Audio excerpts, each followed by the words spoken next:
Hello friends, welcome to सफलता मंत्र। आज सुबह की क्लास में एक बार फिर से आप सभी लोगों का बहुत बहुत स्वागत करते हैं और आज से आपको प्रॉपर क्लासेस स्टार्ट करने वाले हैं। जी हाँ दोस्तों, सभी नोट्स आपके लिए तैयार कर दिए गए हैं। प्रॉपर क्लासेस आपको लगातार देंगे और आज की क्लास में आपको देने वाले हैं इतिहास के इंपॉर्टेंट क्वेश्चंस। आपको इसके 20 क्वेश्चंस हमने पहले भी करा दिए थे। आज उसके आगे के अन्य क्वेश्चंस को देखेंगे। एक एक क्वेश्चन को आप लोग ध्यान से समझिएगा, पढ़िएगा और कोई भी डाउट होने पर कमेंट बॉक्स में कमेंट करके जरूर बताइएगा। ऐसी ही लगातार क्लासेस आपको लगातार दी जा रही हैं। सभी क्लासेस के लिंक भी नीचे दिए गए, उनको जरूर देखिएगा और इतिहास के एकदम सिलेक्टेड क्वेश्चंस को तैयार करते रहिएगा। इसके हमने आपको 20 क्वेश्चंस करा दिए थे। पिछला पार्ट था, लिंक नीचे दिया गया है। क्लास के एंड में उसको जरूर देखिएगा। आज हम लोग आगे बढ़ेंगे क्वेश्चन नंबर 20 के बाद 21 से। तो पहला क्वेश्चन आपके सामने है, बहुत अच्छा क्वेश्चन है। रोलेट एक्ट कब आया था?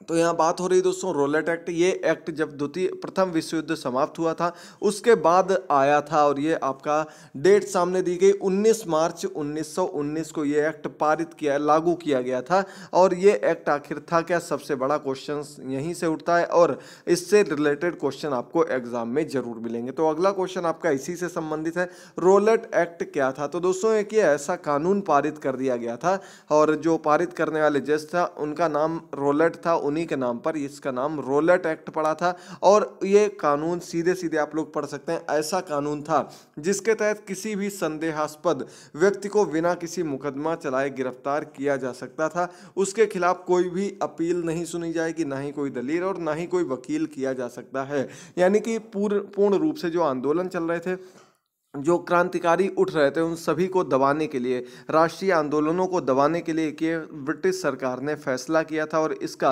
एकमात्र उद्देश्य जो था वो सभी आंदोलनों को, क्रांतिकारियों को दबाना था। क्योंकि जब डायरेक्टली उनको जेल में डाल दिया जाएगा, कोई उनकी सुनवाई नहीं होगी, तो निश्चित तौर पर आंदोलन दब जाते। लेकिन रोलेट एक्ट का बहुत ही कड़ाई से पूरे देश में विरोध किया गया। और अगला क्वेश्चन आपका इसी से संबंधित है। देखिए क्या दिया गया, गांधी जी ने रोलेट एक्ट के विरोध में देशव्यापी हड़ताल कब शुरू की? तो दोस्तों रोलेट एक्ट के खिलाफ पूरे देश में एक आंदोलन शुरू किया गया, आंदोलन चलाया गया और 6 अप्रैल 1919 को यह देशव्यापी हड़ताल शुरू कर दी गई, जिसमें रोलेट एक्ट को वापस लेने की बात कही गई, इसे समाप्त करने की बात कही गई। और इसी बीच एक घटना और घटित हुई थी जो इसी से संबंधित घटना थी, जिसका नाम जलियांवाला बाग कांड के रूप में जाना जाता है। ये जलियांवाला बाग कांड कब हुआ था? तो आपको पता होगा दोस्तों, पंजाब के अमृतसर में जलियांवाले बाग के में जो सभा चल रही थी उस पर गोलियां चलवा दी गई थी। और ये 13 अप्रैल 1919 की घटना है। जलियांवाला बाग कांड के रूप में, हत्याकांड के रूप में इस घटना को अभी भी याद किया जाता। 13 अप्रैल 1919 डेट याद कर लीजिएगा। बहुत बार यूपी टेट में भी व अन्य एग्जाम्स में पूछा जा चुका है। इसके अलावा आपके जो अभी सुपर टेट जूनियर प्राइमरी हो रहा है, साथ ही साथ जो आपका यूपी टेट जूनियर होगा उसमें भी ऐसे क्वेश्चन जरूर बनेंगे। तो एक भी चीज़ आपको कहीं ना कहीं जरूर मदद मिलेगी, इसलिए छोड़िएगा मत। अगला क्वेश्चन है, जलियांवाला बाग हत्याकांड कहाँ हुआ था? तो दोस्तों हमने आपको बताया पंजाब के अमृतसर में कि ये घटना है जहां पर जलियांवाला बाग हत्याकांड हुआ था। 13 अप्रैल 1919 की घटना है। अमृतसर करेक्ट आंसर हो जाएगा। आगे बढ़ते हैं, 26 नंबर क्वेश्चन, आज का 6 नंबर क्वेश्चन है। जलियांवाला बाग हत्याकांड का नेतृत्व किसने किया था, यानी कि किसने गोलियां चलवाई थी? तो दोस्तों अंग्रेज जनरल था, जनरल डायर के रूप में जाना जाता है और जनरल डायर ने ही ये गोलियां चलवाई थी। और ये पूरा जो घटनाक्रम था, जो जलियांवाला बाग कांड हुआ था, चारों तरफ से पुलिस वालों ने पूरे बाग को घेर लिया था और जनरल डायर के आदेश के बाद पूरे बाग में सभी के गोलियां चला दी गई थी। बहुत से लोग कुएं में कूद गए थे। बहुत ही एक प्रकार से कह सकते हैं बहुत ही भयावह दृश्य था, बहुत ही खतरनाक घटना घटित हुई थी। 27 नंबर क्वेश्चन है, जलियांवाला बाग हत्याकांड के पीछे वजह क्या थी? तो दोस्तों डॉक्टर सतपाल और सैफुद्दीन किचलू की गिरफ्तारी कर ली गई थी। जो देशव्यापी आंदोलन चल रहे थे उसमें, उसके चलते इन दोनों लोगों की गिरफ्तारी कर ली गई थी। और इस गिरफ्तारी के विरोध में यह एक जनसभा आयोजित की गई थी और ये एक प्रकार से कह सकते हैं शांतिपूर्ण ढंग से बातचीत रखने की जनसभा की गई थी। लेकिन जनरल डायर ने उस घेर कर अंधाधुंध गोलियां चलवा दी, चारों तरफ से फायरिंग करवा दी। यही जलियांवाला बाग हत्याकांड के रूप में जाना जाता है और यही इसकी प्रमुख वजह के रूप में भी जानी जाती है। अगला 28 नंबर क्वेश्चन है, जलियांवाला बाग हत्याकांड में कितने लोगों की मृत्यु हुई थी? तो दोस्तों इसका सटीक आंकड़ा नहीं मिल पाया और साथ ही साथ जो सरकारी रिपोर्ट्स के अनुसार जो सरकार ने रिपोर्ट तैयार की उसमें सिर्फ 379 लोगों को ही मृत दिखाया था, जबकि जो कांग्रेस की समिति जो अन्य लोगों ने एक जानकारी दिखाई थी उसमें लगभग 1000 लोगों की मृत्यु इसके अंतर्गत बताई गई थी कि इस पूरे सभागार के अंदर 1000 लोगों की मृत्यु हुई थी ये हत्याकांड में, जबकि सरकार ने आंकड़ों को सिर्फ 379 दिखाया था पूरे जलियांवाले बाग हत्याकांड के अंतर्गत। आगे बढ़ते हैं अगले क्वेश्चन पर, जलियांवाला बाग हत्याकांड में किस भारतीय ने जनरल डायर का सहयोग किया था? तो दोस्तों ये भारतीय का नाम था हंसराज, जिसने जनरल डायर को सूचना दी थी, जिसने पूरा सहयोग किया था जनरल डायर का और ये भयावह घटना को अंजाम देने में मुख्य रूप से अगर आरोपी माना जाए तो हंसराज को ही माना जाएगा। अगला क्वेश्चन 30 नंबर क्वेश्चन है, किसने जलियांवाला बाग हत्याकांड के विरोध में वायसराय की कार्यकारिणी परिषद की सदस्यता से इस्तीफा दे दिया था? देखिए क्वेश्चन बहुत ही अंदर से पूछे गए सटीक क्वेश्चन है, तो यहां से क्वेश्चन बन सकता है। वायसराय की एक कार्यकारिणी समिति बनाई गई थी, एक परिषद बनाई गई थी और इसकी सदस्यता में शंकरन नायर थे। इन्होंने अपने पद से इस्तीफा दे दिया था, अपनी सदस्यता से इस्तीफा दे दिया था जलियांवाला बाग हत्याकांड के विरोध में। ये घटना घटित होने के बाद इन्होंने इससे इस्तीफा दे दिया था शंकरन नायर ने। 30 नंबर क्वेश्चन कंप्लीट होता। आगे बढ़ते हैं 31 नंबर क्वेश्चन पर, किसकी अध्यक्षता में ब्रिटिश सरकार ने जलियांवाला बाग हत्याकांड की 8 सदस्यीय जांच समिति गठित की थी? तो दोस्तों लॉर्ड हंटर ने ये जांच समिति गठित की थी और ये आपके इसके जो अध्यक्ष थे जो लॉर्ड हंटर बनाए गए थे, जो कि पूरी इस समिति का उद्देश्य था जलियांवाला बाग हत्याकांड की निष्पक्ष रूप से जांच की जाए, लेकिन चूंकि जांच ब्रिटिश अधिकारियों के द्वारा ही की जानी थी तो निश्चित तौर पर जो फैसला आना था वो भी उनके ही पक्ष में आना था। इसी वजह से सिर्फ 379 लोगों को ही मृत दिखाया गया था लॉर्ड हंटर की रिपोर्ट के अनुसार, याद कर लीजिएगा। आगे बढ़ते हैं अगले क्वेश्चन पर। इसके साथ ही साथ दोस्तों आपको बता दें करंट अफेयर, आपके भूगोल, साइंस व अन्य सब्जेक्ट के इंपॉर्टेंट क्वेश्चंस आपको लगातार दिए जा रहे हैं। अगर आप लोग हिंदी सब्जेक्ट से भरे हुए हैं या संस्कृत से भरे हुए हैं तो आप लोग एक बार कमेंट बॉक्स में कमेंट करके बताइएगा। उसके भी अलग से आप लोगों के लिए क्वेश्चन पेपर प्रैक्टिस सेट तैयार किए जा रहे हैं, वो भी आपको जल्द ही प्रोवाइड करने वाले हैं। एक बार कमेंट करके जरूर बता दीजिएगा आपका सब्जेक्ट कौन सा, ताकि उसी के अनुसार आपको नोट्स प्रोवाइड किए जा सकें। 32 नंबर क्वेश्चन है, जिस जांच समिति का गठन ब्रिटिश सरकार ने किया था उसके सदस्यों में कितने भारतीय थे? तो दोस्तों जो ब्रिटिश सरकार के द्वारा जांच समिति बनाई गई थी इसमें 3 भारतीय लोग थे। अब बात आती है कौन कौन भारतीय लोग थे, तो अगला क्वेश्चन आपको बताएगा कि इनमें कौन कौन से भारतीय लोगों को जगह दी गई थी। तो देखिए आप लोग, कांग्रेस ने किसके नेतृत्व में जलियांवाला बाग हत्याकांड की जांच के लिए आयोग गठित किया था? तो ये आयोग अलग था, इसमें आपके 3 लोग जो थे वो आपके मदन मोहन मालवीय और इस आयोग के अन्य सदस्यों में मोतीलाल नेहरू और गांधी जी भी शामिल थे।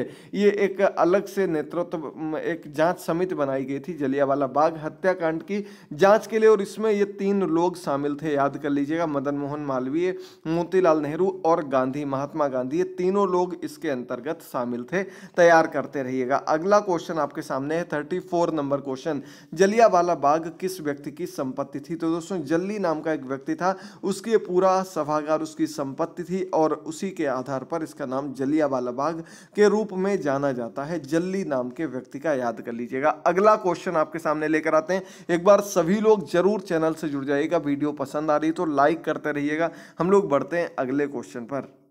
तो 35 नंबर क्वेश्चन आपके सामने दोस्तों, खिलाफत आंदोलन किसके खिलाफ शुरू किया गया था? यानी कि खिलाफत आंदोलन के बारे में आप लोगों ने पढ़ा होगा, ये भी असहयोग आंदोलन के साथ शुरू हुआ एक बहुत ही महत्वपूर्ण विश्वव्यापी आंदोलन था और ये मित्र राष्ट्रों के खिलाफ शुरू किया गया एक आंदोलन था और ये विशेषकर ब्रिटेन के खिलाफ था। यानी कि जब प्रथम विश्व युद्ध हुआ, इसके बारे में थोड़ा आपको डीपली बता देते हैं। तो दोस्तों 19 नवंबर 1919 में खिलाफत आंदोलन प्रारंभ हुआ था, मुस्लिम राष्ट्रों के द्वारा मुख्य रूप से इसको शुरू किया गया था। तुर्की जिसमें प्रमुख था, तुर्की में खलीफा का शासन था, खलीफा वहाँ के और पूरे विश्व के मुस्लिमों के प्रमुख नेता के रूप में जाने जाते थे।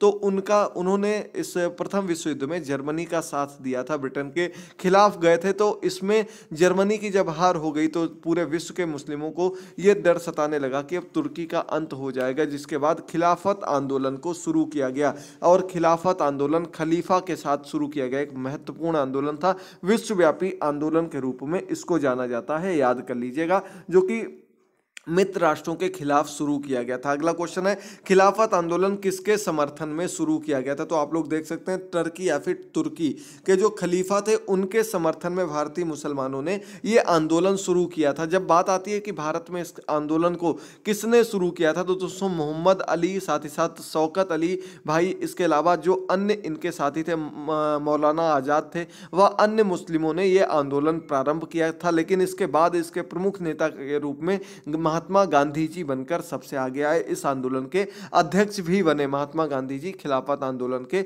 अध्यक्ष के रूप में भी जाने जाते हैं। तो आप लोग याद कर लीजिएगा, महत्वपूर्ण क्वेश्चन है। और भारत से इसका सीधा कोई संबंध नहीं था, लेकिन महात्मा गांधी जी का इससे जुड़ने का एकमात्र उद्देश्य हिंदू मुस्लिम एकता को बढ़ावा देना था, हिंदू मुस्लिमों को एक साथ लाना इसका प्रमुख उद्देश्य बना था। असहयोग आंदोलन भी किया गया था और जिसका उद्देश्य था मुस्लिमों जो अंग्रेज थे उनका सहयोग ना करना, अंग्रेजी नौकरी को छोड़ देना, व उनके सभी चीज़ों उत्पादों को मना कर देना। 37 नंबर क्वेश्चन है, पूरे विश्व में, पूरे देश में खिलाफत आंदोलन दिवस कब मनाया जाता? तो दोस्तों 19 अक्टूबर 1919 को खिलाफत दिवस के रूप में मनाया गया, 19 अक्टूबर 1919 में। और नवंबर 1919 में खिलाफत आंदोलन पूर्ण रूप से अपने बहुत ही तेजी से आगे बढ़ने लगा था, जिसके अध्यक्ष महात्मा गांधी नवंबर 1919 में बनाए गए थे। तो 37 नंबर क्वेश्चन कंप्लीट होता है। उम्मीद करते हैं यहाँ तक आपको बिल्कुल अच्छे से प्रत्येक चीज क्लियर हो रही होगी। चलिए आगे बढ़ते हैं 38 नंबर क्वेश्चन पर। मुस्लिम, हिंदू और मुसलमानों की संयुक्त कॉन्फ्रेंस की अध्यक्षता महात्मा गांधी ने कब की थी? तो दोस्तों 23 नवंबर 1919, ये आपका खिलाफत आंदोलन के समय की ही बात है। इसी समय खिलाफत आंदोलन को शुरू करते हुए ही इस प्रेस कॉन्फ्रेंस की अध्यक्षता महात्मा गांधी जी ने की थी, और ये आपके 23 नवंबर 1919 की बात है। महत्वपूर्ण क्वेश्चन है, याद कर लीजिएगा। अगला और आज का अंतिम क्वेश्चन है, असहयोग आंदोलन कब शुरू हुआ? तो दोस्तों 1 अगस्त 1920 में असहयोग आंदोलन का दोनों ही बहुत ही महत्वपूर्ण क्वेश्चन और साथ ही साथ प्रारंभ हुए एक महत्वपूर्ण आंदोलन के रूप में आगे उभरे थे। अब आपको एक क्वेश्चन का आंसर कमेंट बॉक्स में देना है और आपको बताना दोस्तों असहयोग आंदोलन को कब और क्यों रोक दिया गया था, ये हम आपको बता चुके हैं। ये इसका आंसर आप लोगों को अधिक से अधिक संख्या में कमेंट बॉक्स में करना। अगर क्लास पसंद आती है तो दोस्तों लाइक करिएगा। आपको हमारी जो हमारा चैनल है उसका आइकन सामने दिख रहा है, इसी प्रकार के आइकन के पर क्लिक करके आपको हमारे चैनल को सब्सक्राइब करना है। उसके पास में लगे हुए बेल आइकन को प्रेस करना। साथ ही साथ सटीक तैयारी और नोट्स के लिए टेलीग्राम पर भी आप लोग हमें फॉलो कर सकते हैं। तब तक के लिए थैंक यू दोस्तों, गुड बाय, टेक केयर। पुरानी सभी क्लासेस को देखिएगा, लिंक नीचे दिया गया है।